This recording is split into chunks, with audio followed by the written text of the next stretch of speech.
सच में मैं शुक्रगुजारी करता हूँ आसमान के खुदा की, जिसने मुझे ये मौका दिया एक बार फिर से कि आपके दरमियान मौजूद होकर परमेश्वर के वचन को, परमेश्वर के कलाम को शेयर कर सकूँ।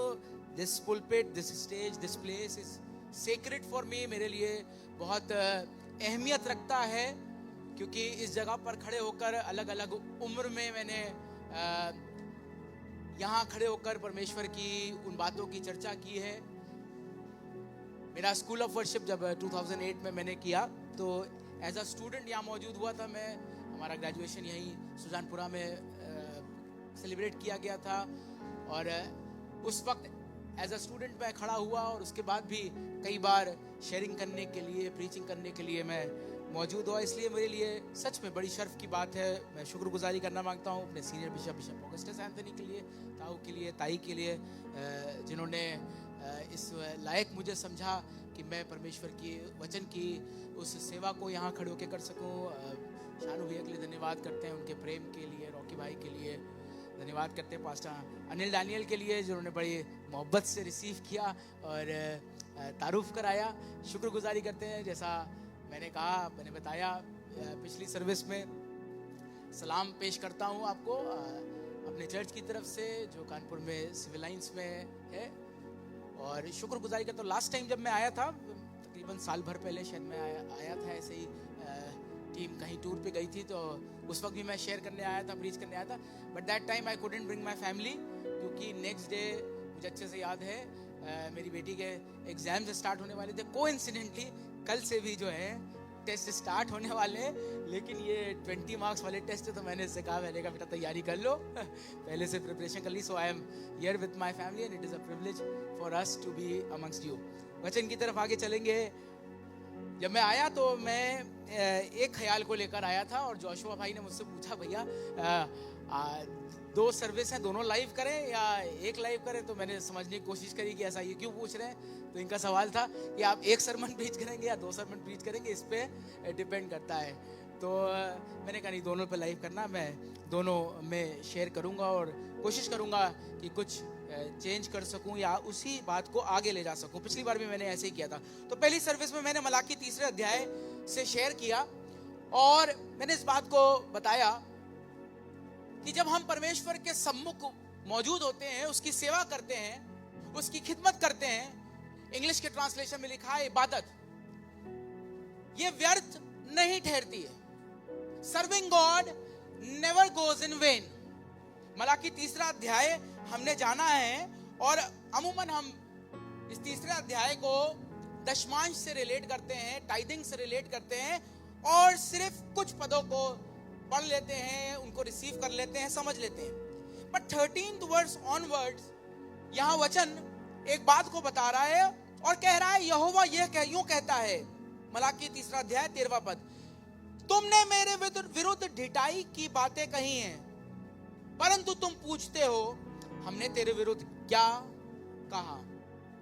अब बड़ा अजीब सी एक बात है, कुछ अच्छे लोगों की बात कही जा रही है, और वो अच्छे लोग जो शायद बहुत अच्छे काम कर रहे हैं, क्योंकि आगे की आप आयतों को पढ़ेंगे तो आपको समझ में आएगा, ये बता रहे हैं कि हमने तो तेरे डर के मारे तेरे शोक के पहरावे को पहने रखा, जो बातें हमको बताई गई उन कामों को हमने पूरा किया। तो कुछ अच्छे बातों लोगों के बारे में बताया जा रहा है, और ये अच्छे लोग अच्छे काम कर रहे हैं, लेकिन इनसे बताया जा रहा है, इनको बताया जा रहा है कि नहीं, तुमने मेरे विरुद्ध ढिठाई की बातें कही हैं। समझ में नहीं आ रहा है, how can we go against God, how is it possible, कि ऐसा कैसे हो सकता है। सुनिएगा, तो 14वें पद में लिखा है, तुमने कहा परमेश्वर की सेवा करना व्यर्थ है। जो ढिठाई की बात कही जा रही है, जो विरोध में जाने की बात कही जा रही है, वो एक ख्याल है। तो पहली सर्विस में मैंने इस बात को शेयर किया, ये ख्याल सिर्फ इन लोगों के जहन में नहीं आया है, पर कई बार आपके और मेरे जहन में भी आता है। उसका कारण ये होता है, a lot of times when we serve God, और हम देखते हैं कि हम परमेश्वर की सेवा कर रहे हैं, उसकी खिदमत कर रहे हैं, पर हमारे पास शायद जीवन उस तरीके से सफल नहीं हो रहा है। और याद रखिएगा, ये सफलता की डेफिनेशन वर्ल्डली है या वर्ल्ड ने सेट करी। आज के जमाने में सफलता का मतलब क्या है? सफलता का मतलब है भाई ढेर सारा पैसा हो। बेसिक बात, ढेर सारा पैसा हो, पैसा होगा तो घर भी होगा, गाड़ी भी होगी। और जिसके पास शायद पैसा उतना नहीं है, उसको लग रहा है कि मेरा जीवन असफल है।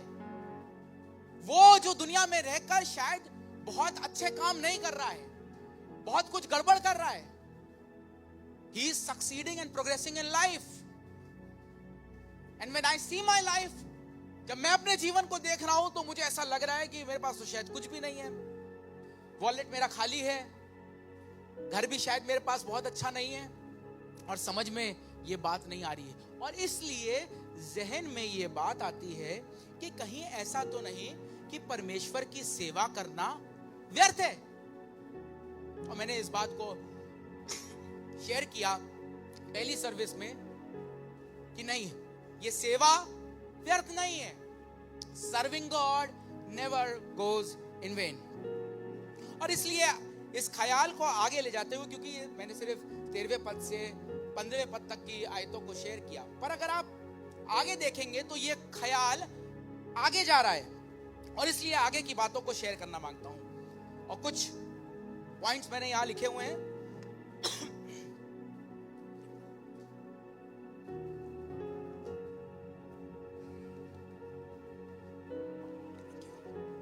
कुछ पॉइंट्स मैंने यहां लिखे हुए हैं। सबसे पहला पॉइंट,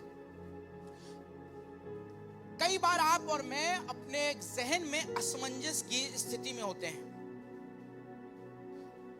दुविधा में होते हैं, और इसका कारण यह होता है, जैसा मैंने बताया। और अगर आप भजन संहिता 73 चैप्टर दूसरे और तीसरे पद को देखेंगे, भजन संहिता 73 अध्याय और उसके दूसरे और तीसरे पद को देखेंगे, तो यहाँ वचन कुछ इस प्रकार से बता रहा, लिखा है, मेरे डग तो उखड़ना चाहते थे, मेरे डग फिसलने ही पर थे। तीसरा पद,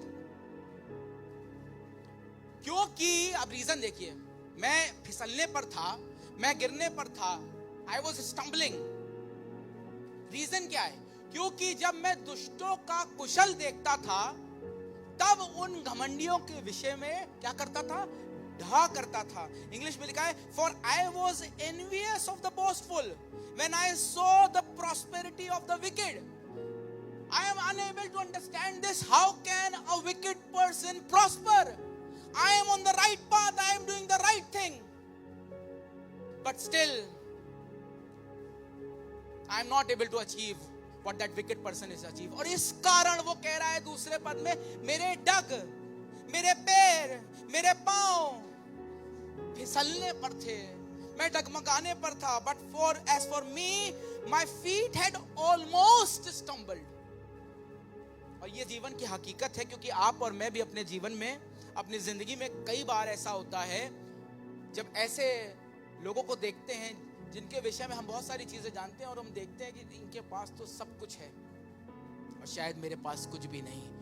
तो आप जानते हैं, हम परमेश्वर के विरोध में चले जाते हैं, उसके विरुद्ध हो जाते हैं और ढिठाई की वो गलती करते हैं, क्योंकि उन लोगों ने काम बहुत अच्छे कर रहे थे। आप आगे पढ़िएगा 14वें पद में, तो वहां बहुत साफ तौर पे लिखा था, हमने वो सब काम जो हमको बताए गए वो हमने किए हैं। हमने डर के मारे परमेश्वर का वो पहरावा पहना हुआ है, बताने की कोशिश करें सब काम तो हमने की, लेकिन ये ख्याल आ गया कि कहीं परमेश्वर की सेवा करना व्यर्थ तो नहीं।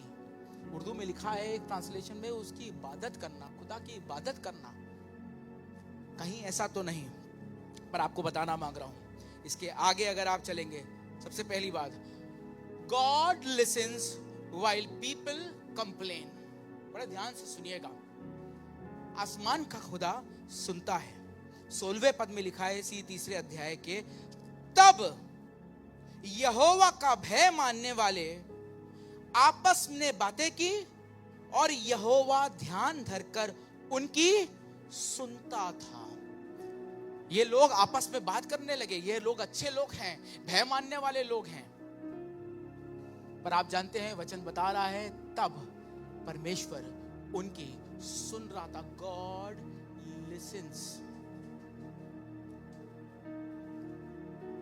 गिनती 12वां अध्याय आप देखेंगे तो आप जानेंगे कि मूसा ने एक कुशी स्त्री से ब्याह कर लिया, शादी कर ली। इस बात से उसकी बहन, उसका भाई हारून और मरियम खुश नहीं थे, और वो आपस में बात कर रहे थे। और वो कह रहे थे क्या परमेश्वर ने सिर्फ मूसा से बात की है, क्या हमसे बात नहीं करी है? आपस में बात कर रहे थे, शायद छुपकर कर रहे थे, पर आप जानते हैं वहां लिखा है उस 12वें अध्याय में, और परमेश्वर ने उनको सुना, उनको सुना। आज की सुबह मैं आपको बताना मांग रहा हूं, a lot of times आप और मैं बहुत तरीके की बातें करते हैं, अच्छी और बुरी, पर वचन यहां बता रहा है ये लोग आपस में बात कर रहे हैं और समझने की कोशिश कर रहे हैं, समझ में नहीं आ रहा है। लिखा है 15वें पद में, अब से हम अभिमानी लोगों को धन्य कहते हैं क्योंकि दुराचारी तो सफल बन गए, वरन वे परमेश्वर की परीक्षा करने पर भी बच गए। आपस में ये बात कर रहे हैं और इसलिए ये बड़ा आवश्यक है कि आप और मैं जाने कि कहीं ऐसा तो नहीं है, बहुत छोटी सी बात है ना, इन्होंने व्यभिचार नहीं किया है, इन्होंने चोरी नहीं करी है, बहुत छोटी सी बात है, but still they have gone against God. मैं अगर हाथ उठाऊं कि यहाँ कौन कौन है जो परमेश्वर के विरुद्ध जाना मांगता है, कोई नहीं हाथ उठाएगा। Who wants to go against God? Nobody wants to। और ये भी शायद जाना नहीं मांग रहे थे, लेकिन जाने अनजाने इनके जहन में ख्याल आ गया है कि परमेश्वर की सेवा करना व्यर्थ है। दुराचारी को देख रहे हैं और कह रहे हैं भैया वो तो सफल हो रहा है, वो तो आगे बढ़ रहा है, वो परमेश्वर की परीक्षा कर रहे हैं और फिर भी बच जाते हैं। आप जानते हैं 18वां पद मेरी मरकजी आयत है आज की इस सुबह में, और मैंने इसको टाइटल दिया है When God makes the difference clear। जब परमेश्वर उस भिन्नता को स्पष्ट कर देता है, When God makes the difference clear। 18वें पद में लिखा था तब तुम, अब ये 18वां पद है, इसके पहले के ऊपर वाले पद है जो आपके साथ शेयर करूंगा, पर 18वें पद में लिखा है तब तुम, इसका मतलब ऊपर की बात बहुत इंपॉर्टेंट है, लिखा है तब तुम फिर कर धर्मी और दुष्ट का भेद, अर्थात जो परमेश्वर की सेवा करता है और जो उसकी सेवा नहीं करता, उन दोनों का भेद पहचान सकोगे। You will know the difference because that there is a difference। एक भेद है, एक भिन्नता है, सेम बात नहीं है। और आसमान का खुदा कह रहा है कि तब तुम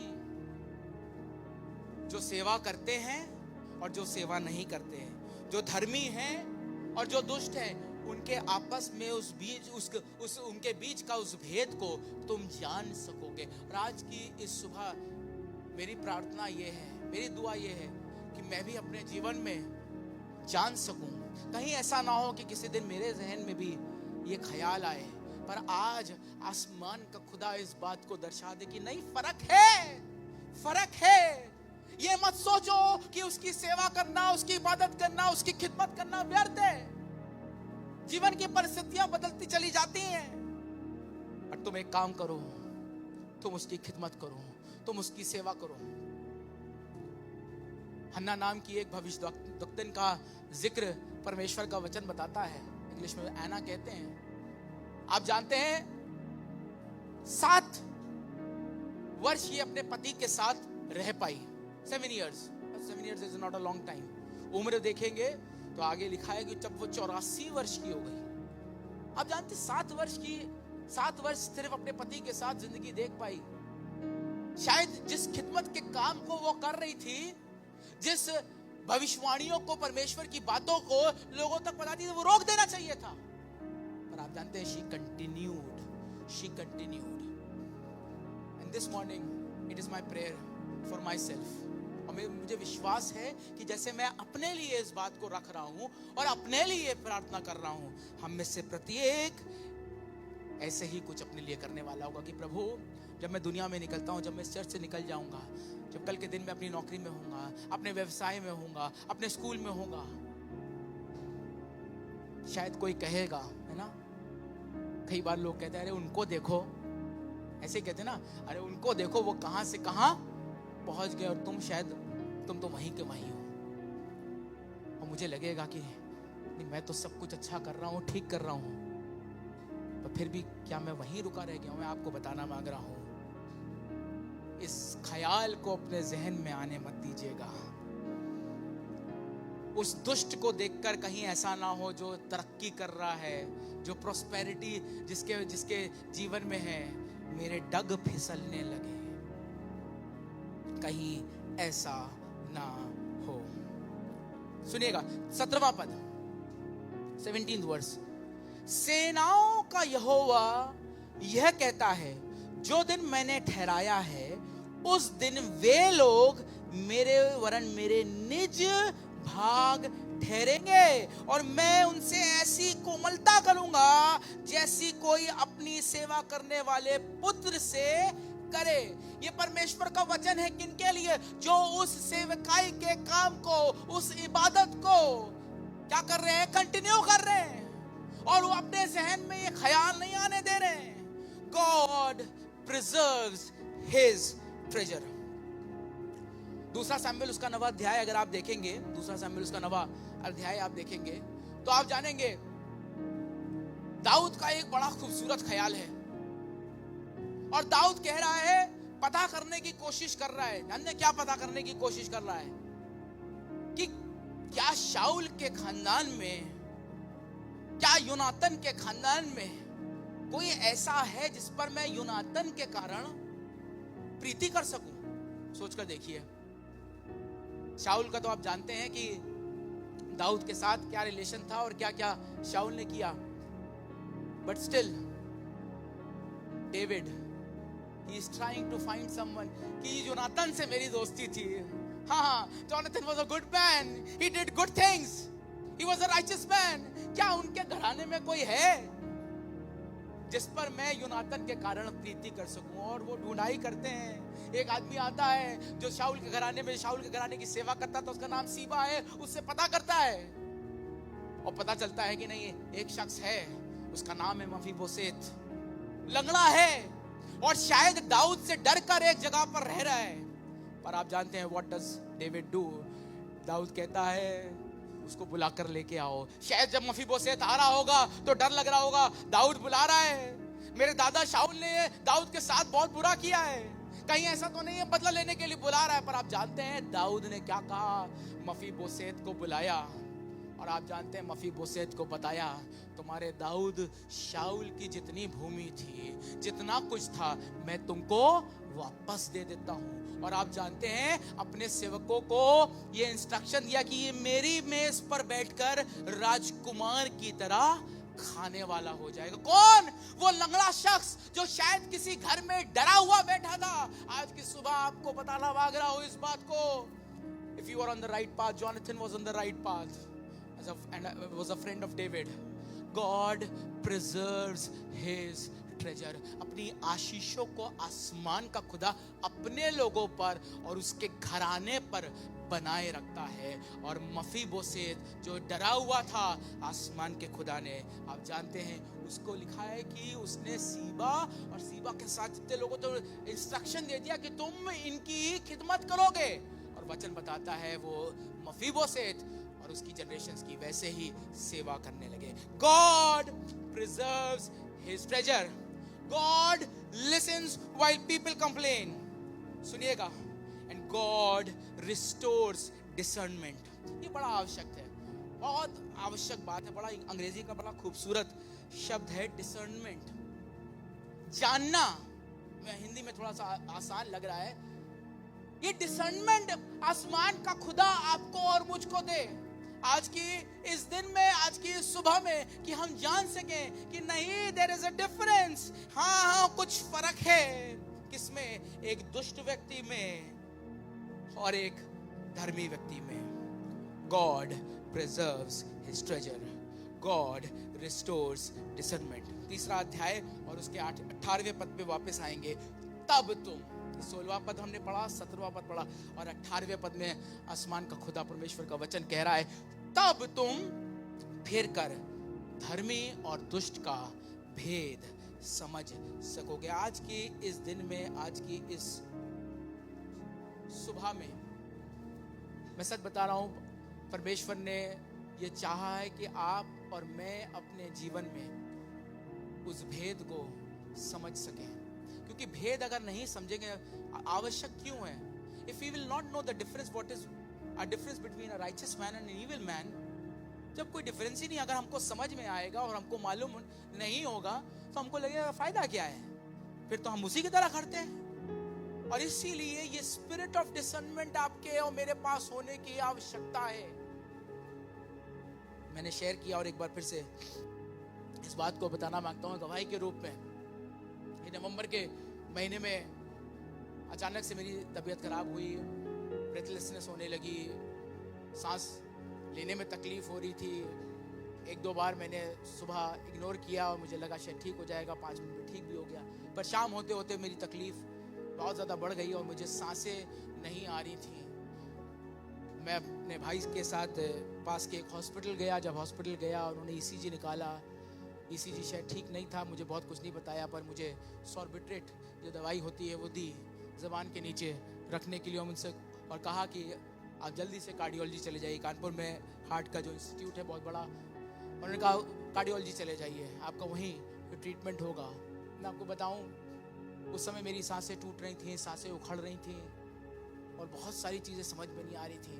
जब मैं कार्डियोलॉजी पहुंच भी गया, मैं आपको बताऊं, और डॉक्टर ने पूछा, जो भैया मुझे लेकर गए थे उन्होंने बताया कि हार्ट अटैक है. तो भैया ने पूछा, मैं उनके साथ ही खड़ा था, कि भैया मेजर हार्ट अटैक है या माइनर हार्ट अटैक है. डॉक्टर ने कहा मेजर हार्ट अटैक है. मैं आपको बताऊं उन लम्हों में थोड़ा सा एक सेटबैक सा मुझे हुआ. मैं बाहर निकला, मेरी पत्नी बाहर थी, बैठी थी उस जगह पर. मैंने धीमे से बताया, मुझे थोड़ा सा रोना सा आ रहा था उस समय. और जब मैंने बताई, ये रोने वाली बात थोड़ी रोने वाली बात थी, क्योंकि बड़ा अनएक्सपेक्टेड सा था. मैंने जैसा बताया कि ना मेरी फिजिक में ना मेरी उम्र ऐसी है कि मुझे जो है हार्ट अटैक आए. तो बड़ा अजीब सी बात थी कि मुझे हार्ट अटैक आया था. और मैंने एक बात अपनी पत्नी को बताई और ये भी थोड़ी सी रुआसी होगी. पर मैं आपको बताऊं, उसके बाद कोई लम्हा था कि जब मैं थोड़ा सा रुआसा था या मुझे थोड़ी सी तकलीफ हुई, आई वॉज टेकन अबैक. लेकिन उसके बाद मैं आपको सच बताऊं, मैं 3 दिन वहाँ था. अगले दिन मेरी एंजियोग्राफी हुई, एक आर्टरी में 99% ब्लॉकेज निकला, और उसके अगले दिन मेरी एंजियोप्लास्टी हुई और स्टंट डाला गया. पर इन दिनों में मैं जब वहाँ था, मैं आपको बताऊं, मैं बड़ा खुश रहा, हंसता रहा. कुछ लोग ऐसा समझ नहीं पा रहे थे कि मतलब मैं ऐसा लग नहीं रहा था कि मैं हॉस्पिटलाइज्ड हूँ, पर मैं बड़ा खुश था. और खुश इसलिए था क्योंकि मैंने कहा ये बहुत अच्छा है हार्ट अटैक मेरे लिए हार्ट अटैक बहुत अच्छा है. अब ये बड़ा एक स्टम्बलिंग ब्लॉक है कि आपको हार्ट अटैक हो जाए, पर मैंने उस स्टम्बलिंग ब्लॉक को अपने जीवन में, वो रोड़े को, वो बाधा को, वो ब्लॉक बनने नहीं दिया. उस ठोकर वो मेरे सामने आई, पर मैंने उस ठोकर को अपने सामने अपने ऊपर लगने नहीं दिया. पर मैंने कहा नहीं, अच्छी बात है. क्यों अच्छी बात है? क्योंकि जब डायग्नोसिस किया गया तो सिर्फ एक ही बात कही गई कि फैमिली हिस्ट्री की वजह से, क्योंकि फादर के साइड में, पापा को भी और मेरी मम्मी के साइड, मेरे नाना को भी हार्ट की तकलीफ थी और हार्ट अटैक ही हुआ था. तो बताया ये गया कि फैमिली हिस्ट्री की वजह से है. वो why was it a good thing? मैं उसको ऐसे काहे परसीव कर रहा था कि अच्छी चीज़ इसलिए कर रहा था क्योंकि पापा को 52 साल की उम्र में हार्ट अटैक हुआ और पापा सस्टेन नहीं कर पाए थे. मैंने कहा मुझे 42 साल की उम्र में हार्ट अटैक हुआ और मेरा शरीर झेल पाया, मैं हॉस्पिटल पहुंच पाया, और अब वो सब दवाइयाँ जो कोलेस्ट्रॉल की होती हैं और बहुत सारी चीज़ें होती हैं, ब्लड थिनर होते हैं, ये अब चल रहे हैं क्योंकि ये एक जेनेटिक डिसऑर्डर है, एक जेनेटिक तकलीफ है. हाँ, शरीर के लिए इलाज जरूरी है. चंगाई देने वाला तो मेरा खुदावंद है, पर शरीर के लिए इलाज जरूरी है. और मैं परमेश्वर का धन्यवाद करने लगा कि मेरे शरीर के लिए, मेरी उस जेनेटिक डिसऑर्डर के लिए क्या मुझे ट्रीटमेंट मिल गया है. And I will continue to do that treatment. शायद पापा को वो समय नहीं मिल पाया था, पर मैंने कहा 42 साल की उम्र में मुझे ट्रीटमेंट मिल गया. अब मैं अच्छी ज़िंदगी जी सकता हूँ और अपने लाइफस्टाइल को चेंज कर सकता हूँ. आपको बताना मांग रहा हूँ, God preserves his treasure, and God wants to restore discernment in your life so that you and I can know the difference between evil and a righteous person, between the evil and the good. सुनिएगा, आखिरी बात है, खत्म कर रहा हूं. सबोपदेशक 8वां अध्याय और उसका 12वां पद. उसका इंतजार करने की जरूरत है. और कलाम कुछ इस प्रकार से कह रहा है. तो बुक ऑफ इक्लेसियास्टियस चैप्टर 8 वर्स 12, 8वां अध्याय, सबोपदेशक उसका 12वां पद. सुनिएगा, लिखा है, चाहे पापी 100 बार पाप करे, अपने दिन भी बढ़ाए, तो भी मुझे निश्चय है कि जो परमेश्वर से डरते हैं और अपने तय उसके सम्मुख जानकर भय से चलते हैं, क्या होगा? उनका भला, और सिर्फ सुनिएगा, भला होगा नहीं लिखा है, लिखा है उनका भला ही होगा। अपने लिए कहिए मेरा भला ही होगा। पर जानते हैं क्या? कब? जब आप और मैं डरते और कांपते, डरते और कांपते का मतलब है उसकी आज्ञाकारिता, उसका भय मानते हुए उसके सम्मुख रहकर, उसकी राहों में, उसके रास्तों में। उसने कहा है मार्ग, सत्य और जीवन तो मैं ही हूँ, बिना मेरे द्वारा कोई भी पिता के पास नहीं पहुंच सकता। इच्छा सबकी है पिता के पास पहुंचने की, पर रास्ता एक ही है, और वो रास्ता है यीशु मसीह। वो पापी शायद बहुत गलती कर रहा है, गुनाह कर रहा है, उसका जजमेंट होगा, पर उसकी गलतियों के कारण कहीं ऐसा ना हो कि आप और मैं भी उसी श्रेणी में आ जाएं। अपने जीवन में इस बात को जाने। आज से मैं दुआ करता हूँ कि मुझे निश्चय हो, मैं जिस मार्ग पे चल रहा हूँ, अपने मार्ग में डरते कांपते हुए उस राह में आगे बढ़ता चला जाऊंगा, और जानता रहूंगा कि there is a difference between the two. इन दोनों में कुछ भिन्नता है, और कहीं ऐसा ना हो कि मैं वो ढिठाई की गलती करते हुए परमेश्वर के विरुद्ध चला जाऊं। Though a sinner does evil 100 times, yet I surely know that it will be well with those who fear God. आइए अपनी आंखों को बंद करें, अपने सिर को झुकाएं और दुआ करें और कहें, देरी का अर्थ इनकार नहीं, पर परमेश्वर उस अंतर को स्पष्ट करे। हाँ, समझ में नहीं आएगा, समझ में नहीं आएगा, समझ में नहीं आएगा, पर अगर वो देरी है और नहीं समझ में आ रहा है, मैं वहीं का वहीं हूं, पर वो शख्स आगे बढ़ता चला जा रहा है। याद रखिए, delay does not deny distinction, but this morning this is my prayer that God may make the difference clear, because there is a difference.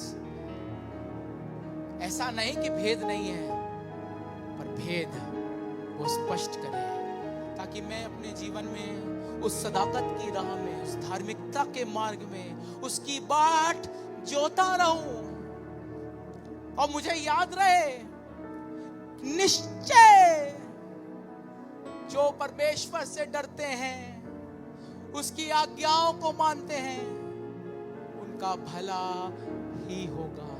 यहां बैठा एक एक शख्स, प्रभु मैं दुआ करता हूं, मुझे मिलाकर अपने जीवन में जहां कहीं वो काम करता है, वो जाता है, जिन लोगों से बात करता है, प्रभु होने दीजिएगा। प्रभु ये ढिठाई की बात जो आपके विरुद्ध ले जाती है, हम में से कोई, हमारे में से किसी के जहन तक में ना आए। ज़बान तो दूर की बात है प्रभु, हम चाहते हैं हमारे मन में भी ना आए, पर हम सदा सदा इस बात को याद रखें, अंत में परमेश्वर से जो डरता है उसका भला ही होगा। हाँ प्रभु, हमारे कदमों को मजबूत कीजिए, कहीं वो कदम, वो डग कहीं फिसलने ना लगे, सिर्फ इसलिए कि मैं दुष्ट को देखूं कि वो संपन्न होता चला जा रहा है। उसका वजन कह रहा है मेरे डग फिसलने लगे, मेरे पांव फिसलने लगे, I was about to stumble। होने दीजिए प्रभु, यहाँ बेटा कोई भी एक शख्स प्रभु कभी भी प्रभु किसी दुष्ट की उन्नति को देख के प्रभु लड़खड़ाने न लगे, सोचने न लगे क्या फायदा। और याद रखे, serving God never goes in when. उसकी सेवकाई करना, उसकी सेवा करना कभी भी व्यर्थ नहीं ठहरता। और अपने लिए दुआ करें कि मेरे जीवन में that God may make the difference clear, परमेश्वर उस भेद को मेरे जीवन में स्पष्ट कर सके, ताकि मैं अपने कदमों को मजबूत बनाकर स्थिरता से रखते हुए आगे बढ़ सकूं। Thank you Jesus.